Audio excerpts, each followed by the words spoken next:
I am Seraphiel, a space marine of the Blood Angels. Azra'nal, a hellish world, became the site of one of my most grueling missions. We were there to wipe out a Xenos faction occupying an ancient imperial sanctuary. I had no idea what awaited us. The horror, the loss, and the solitude marked this mission. But beyond the battle, it is the memory of my fallen brothers that will remain forever etched in my mind. The landing on Azra'nal was brutal. The dropship crashed onto a desolate plain, shaking the Marines inside. When the transport doors opened, the scene before us was one of ruin. The buildings, once majestic, were now shredded husks. The wind carried dust from long-dead civilizations. In this desolation, the Xenos were our enemies, and their cruelty awaited us without mercy. The first skirmish occurred almost immediately. We had not advanced more than 100 meters when we were ambushed by a swarm of insectoid creatures, their bright green skin gleaming under the shards of light. Their speed was inhuman, and their ferocity seemed endless. Our bolters roared, unleashing a torrent of fire into their ranks. But for each creature struck down, another emerged, ready to devour us. And this was without counting the traps the monsters had set. It was war in its purest form. The brutality of the assault hit me hard, reminding me that the Xenos were not just an enemy to be eradicated. They were strategic, intelligent, as if they knew exactly how to destabilize us. We were an elite squad, but even that was not enough. I remember Chaplain Radomir standing beside me, preaching the love of the Emperor as he emptied his bolter. He didn't know he wouldn't see the next day. When Radomir fell, a cry tore from my lips, but I did not let myself be overwhelmed. The Emperor had forged me to be a weapon, and that was what I had to be. The rest of the squad fought with unmatched determination. We pressed forward, each step heavier than the last.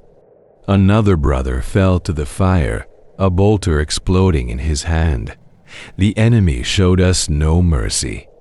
We had to make them pay for this planet in the name of the Emperor. The pain of loss gnawed at me, but I couldn't stop. Not until the mission was accomplished. In my mind, the voices of my fallen brothers echoed, their final words, their prayers to the Emperor. But all I could do was press on, each shot bringing me closer to the end. The mission came first, and the souls of my brothers would be honored by victory. I had learned to live with pain, to accept it as part of my existence. It was not the time to mourn. The Xenos were numerous, but we were more than ready to sacrifice everything we were. After hours of fighting, we finally reached the Imperial Sanctuary. Blood stained the ground, but our bolters never ceased. The flames of hell had engulfed this world, and the light of the Emperor seemed far, far away. But we were here, bearers of that light, bearers of his will. There, in the heart of the battle, I saw a figure fall. It was Brother Tiberius, an exceptional warrior and one of the last survivors of our squad.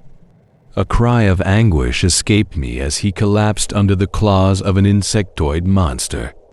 A cry I had not intended to let out, a human cry, but it was too late. The Xenos were overwhelming us, and we were too few to resist them.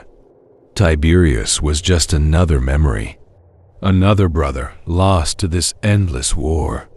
Despite it all, victory was within reach. The squad was decimated, but the mission was nearly complete. The Xenos had begun to retreat, but the ground was littered with bodies. The Imperial Sanctuary, a beacon of hope, stood proudly amidst the chaos. This sanctuary would allow us to end this war, but it was too late to save us. We had lost too many brothers, and I knew myself that the Emperor would soon guide me to my end. In the end, it wasn't the victory that marked me, but what followed. After the battle, after the ground had quieted, I was approached by the survivors of the local population. They were not soldiers, but women. Women who had seen the war destroy their world, but who had never stopped believing. They came to me, their eyes filled with tears, but also with gratitude. They were different from us, but they carried the same light within them, hope. One of them, a young woman with a face marked by war, handed me a cup. She had nothing to offer, nothing but her humanity. Yet it was in this gesture that I understood. War may separate us, but there is a greater force that unites all living beings, hope. Hope that even after war, there is a possibility of peace. That even after the darkness, there can be light. The women of this world comforted us. After each mission, they gave us the warmth we could not find in our armor. They offered us moments of calm, times when the soul of a space marine could finally breathe. They showed me that even in the most relentless of wars, there are moments of solace and connection. Moments that we will never forget. But in the end, the war continues. The Xenos were pushed back, the planet was liberated, but each victory, each mission only brings us closer to our own end. The war is eternal, and even though we find moments of peace in it, we know it will eventually consume us. But for the Emperor, we will continue to fight. Because that is what we do. We are the Blood Angels. And we never surrender. As the days passed, I reflected on the faces of the women who had shown us kindness. I would never forget the warmth in their eyes, the strength they carried, and the subtle reminder they gave me. Humanity is not defined by strength of arms, but by the courage to hold on to hope in the darkest of times. It was a message that resonated with me, a space marine who had long since forgotten how to truly feel, except for the cold purpose of battle. We were soon called to board our dropship and depart from Azra'nal. Our mission was accomplished, but at what cost? I stood among the survivors, the last of our brothers who had fought with everything we had. Brother Aurelian, who had once been so full of life, now stood beside me, his armor dented and cracked, his gaze as hollow as the world we left behind. He did not speak. Neither did I. Words had lost their meaning in the wake of so many losses. As the transport ascended into the sky, I caught a glimpse of the planet below.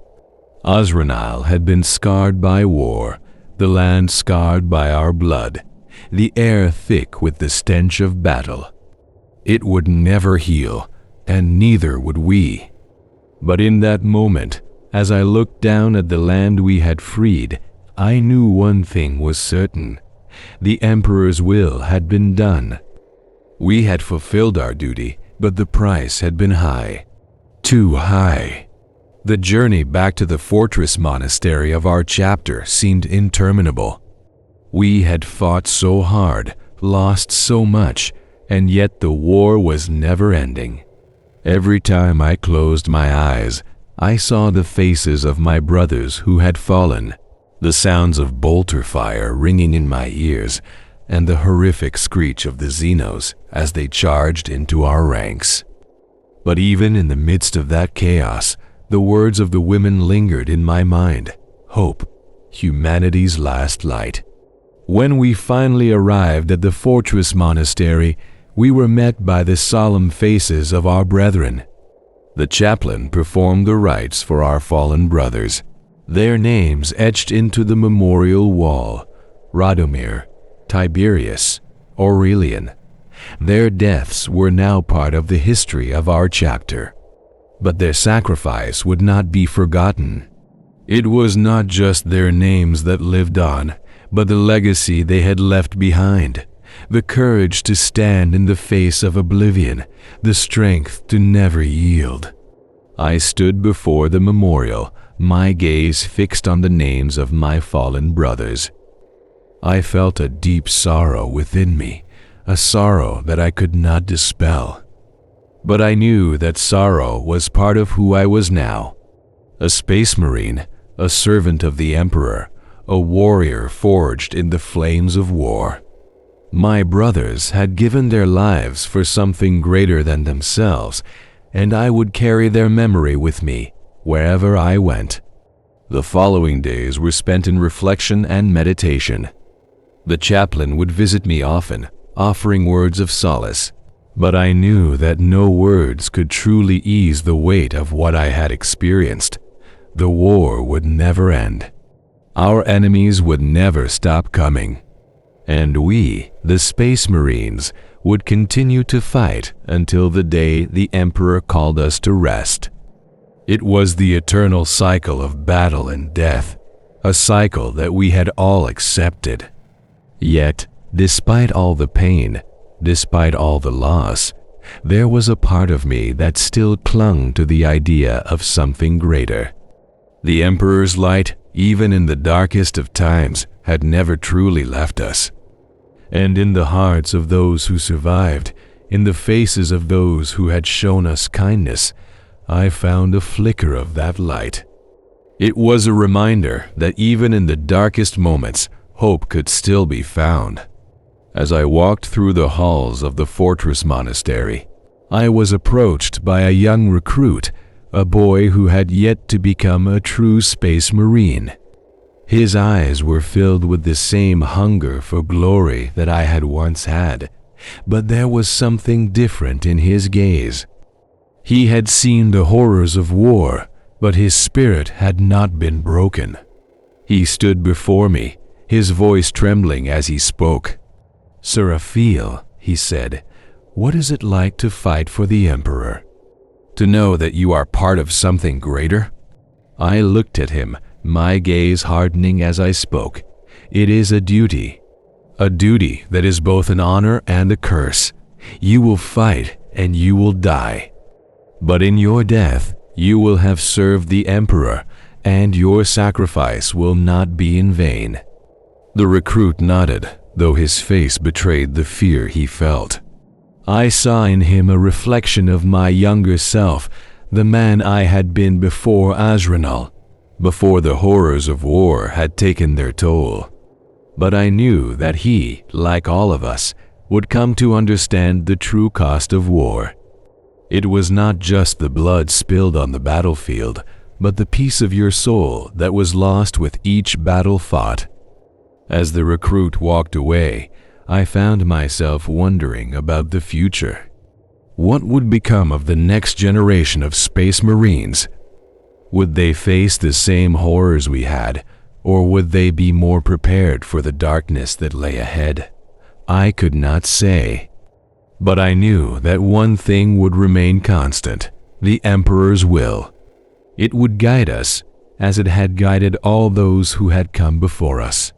The war would continue, as it always had, and I would fight.